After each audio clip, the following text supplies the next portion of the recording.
Matod pa sa atong tubag sa Salmo, ang ilang mensahe. Ito.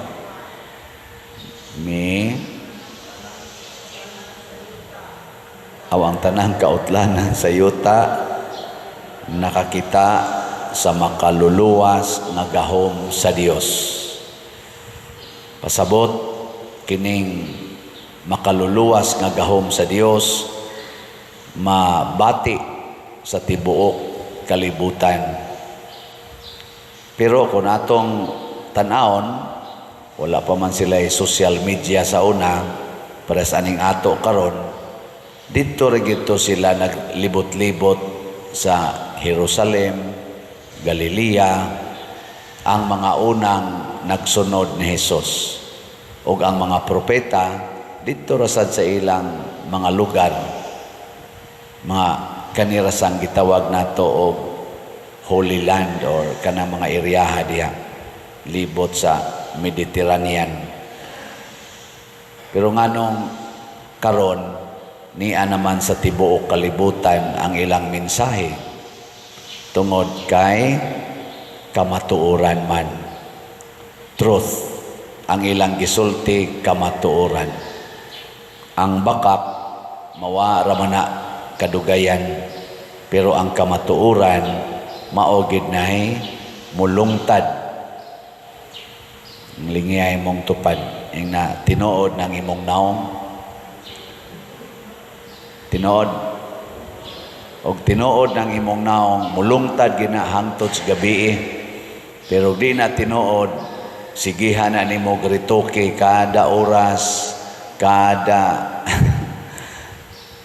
pero tinuod na imong naong ang imong nakit-an karon mao sa na imong makit-an ugma, mao sa na makit-an nimo sunod semana, mao sa na makit-an nimo sunod tuig, pero dili gani na tinuod mag-usab-usab na. Usab-usab ang kolor, ang porma, ang mga tap-tap diha mausab-usab. Kung ang ato sang kinabuhi dili tinuod, wa ta magpuyo sa kamatuoran, ang ato sang binuhatan mag-usab-usab. Musta mga ato mga politicians karon, dol-dool na bang eleksyon. Sama na sila matinud-anon o bakakon. Ilhana nato ang mga matinud-anon kay ang ilang gihimong baruganan karon, maura na ilang baruganan hangtod mahuman ilang termino kung ma-elected man, o bisan pa moabot ang sunod nga eleksyon, maura gid na ilang baruganan. Bisan pag-atakiho na sila, hulgao na sila, or di na sila butaran, maura gid na ilang baruganan, maunay matinud-anon. Pero kana mga bakakon na mga politicians, mag-usab-usab, depende lag-asang hangin padong. Muna gitawag na itong balimbing, na kung kinsa gani ang naa sa puder, adto sila mo pabor.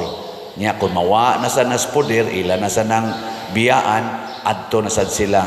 Nya usahay, katawanan kay sila. Kaya binilag kitang mga butante wa magmonitor. Kay bawa mata nga sila sa una, diri dapita niya. Karon di na sad sila speakers. Nya mga profesional ba na, mga dato ba na, pero way mga baruganan na klaro. Ang ilang gisulti karon, ilang osbon ini kasunod higayon.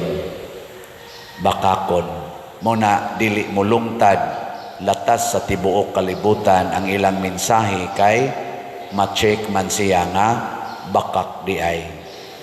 Paragod aning ato mga technology, mutuo ba mo nga ang atong technology kasaligan?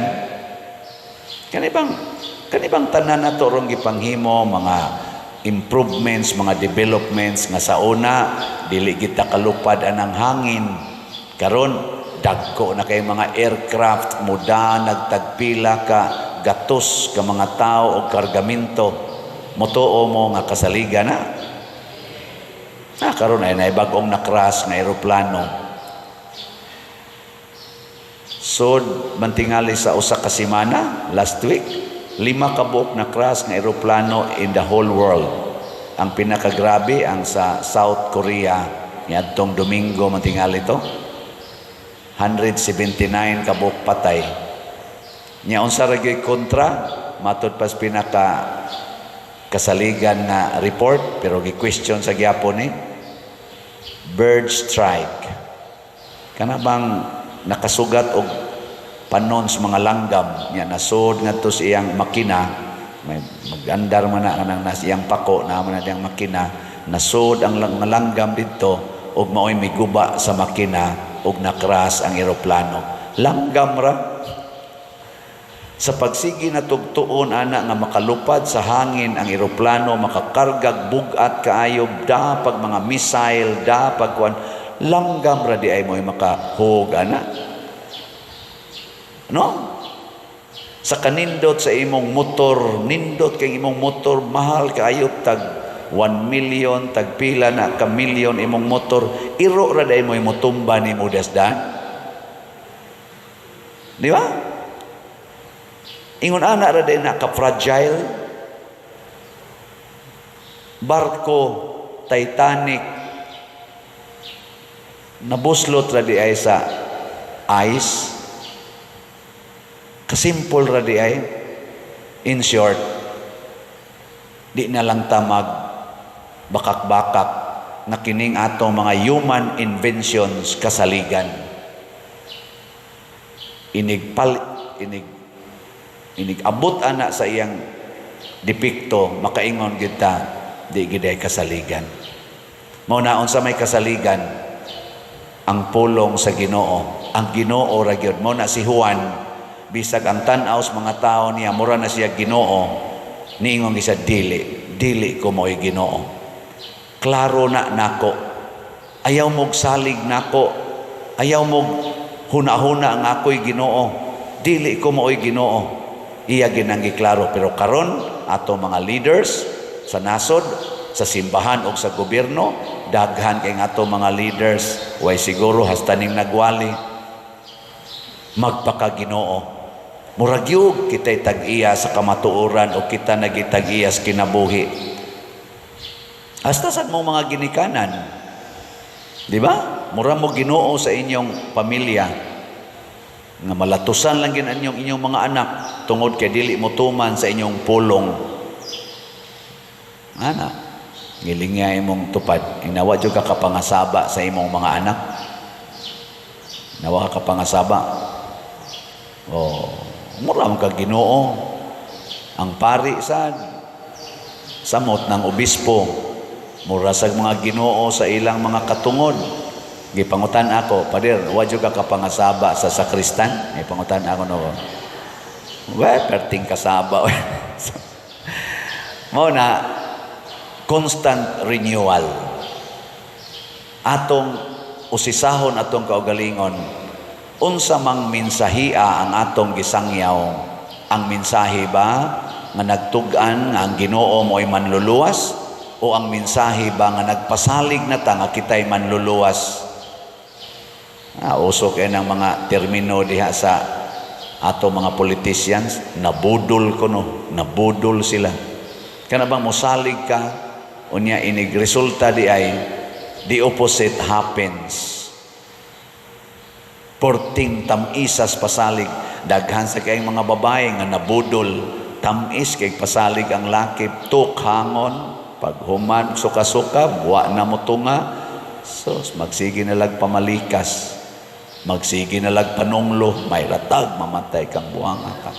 Ang nagi sa uban, gipangasawa gyud. Pangasawa, unya dito, sus, kusuga daing mga bit, sus, nganong nasugba man ko aning panuway dako eh. Ibawaan pa na akong maod ay ni batasan ni buang-buang. Ay kabalaka mga babae, daghan sa ro mga laki nga nahimong bana sa mga buangon nga mga asawa. Purtis ang kusugang mga bit sa mga asawa karong uban. Sa kinsa na lang sang laki ang kuyug-kuyugan. Usahay apil pa niyo usahay.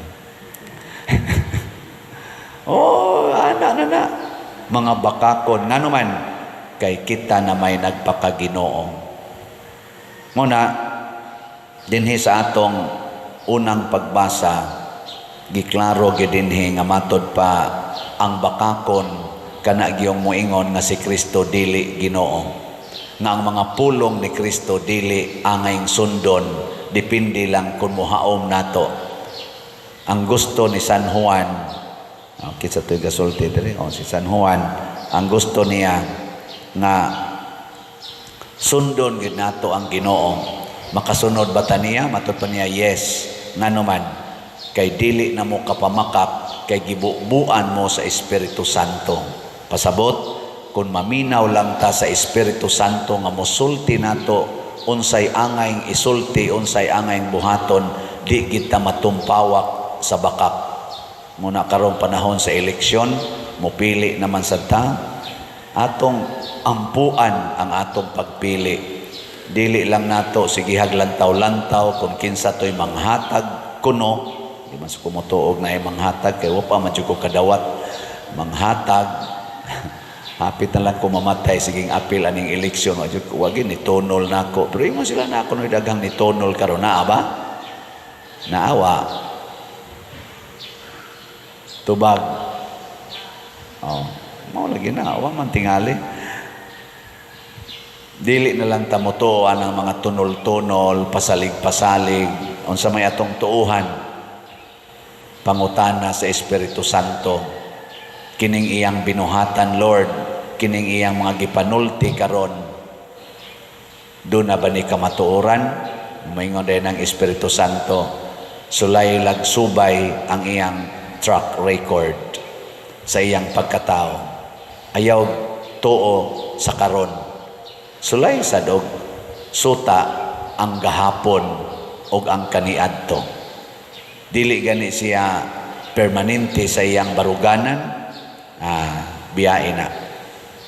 Dili gani maayo ang iyang binuhatan kaniadto, nya karon ikalit lag ka maayo, ayaw nagtuhoe kay mabudol ka na. Ana no?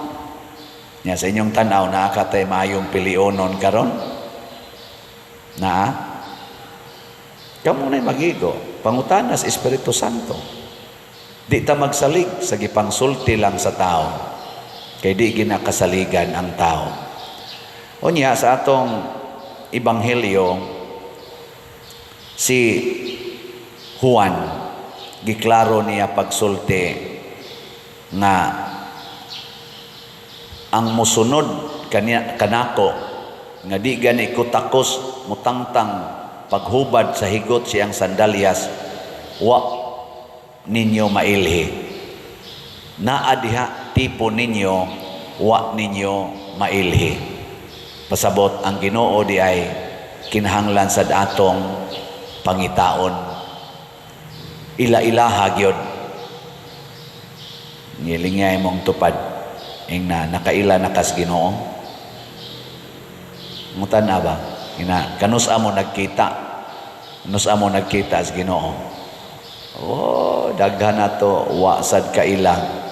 Nya ako gini sige hagbalik-balik aron masud gini sa atong hunahuna nga matod pas Ginoo, unsay inyong buhaton sa labing ubos, mao nay inyong gibuhat nga rinako.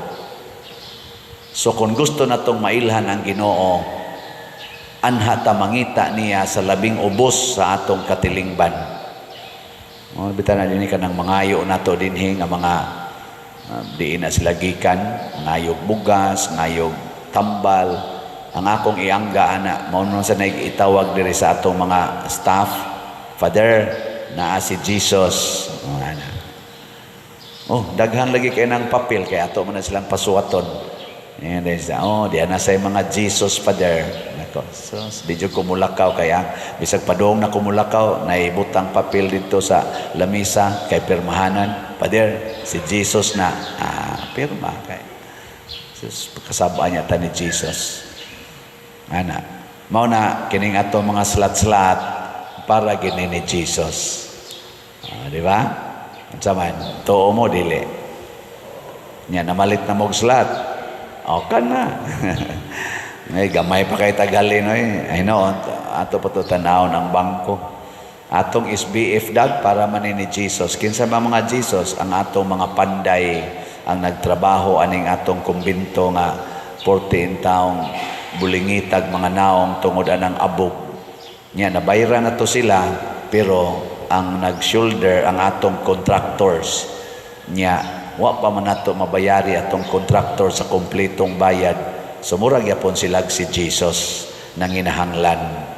Muna, padayon tagpalit ang atong SBF DAG, 47,250 slots pa ang atong halin, napay 12,750 ka slots nga available, tag 500 pesos per slot. Nasa ni siya 16 slot challenge nga tag 8,356 na ang ato sad nga nadawat. Salamat sa Ginoo. Ginagmay pero naagyoy ni increase.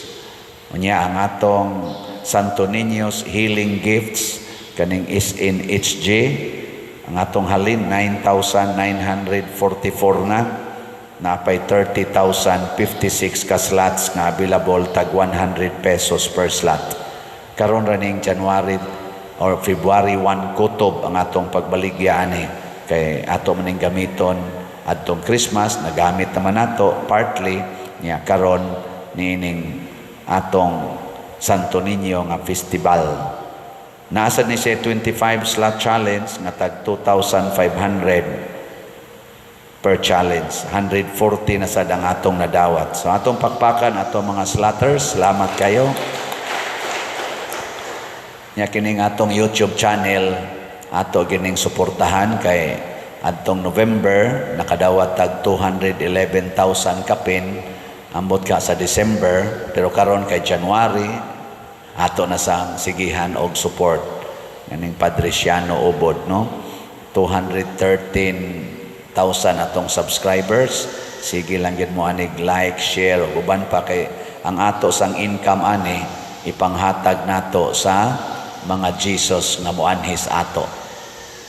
Nya kining tuig 2025, tuig man ni sa grasya, Jubilee year, tuig sa kalinaw o kalipay, aron ato ning masuportahan, maghago ta pinaagi og pagprosesyon sa atong patron dinhi kaning San Vicente Ferrer kada Huwebes sa gabi human sa misa sa alasay. So karon Huwebes maron, balik na sa tag prosesyon.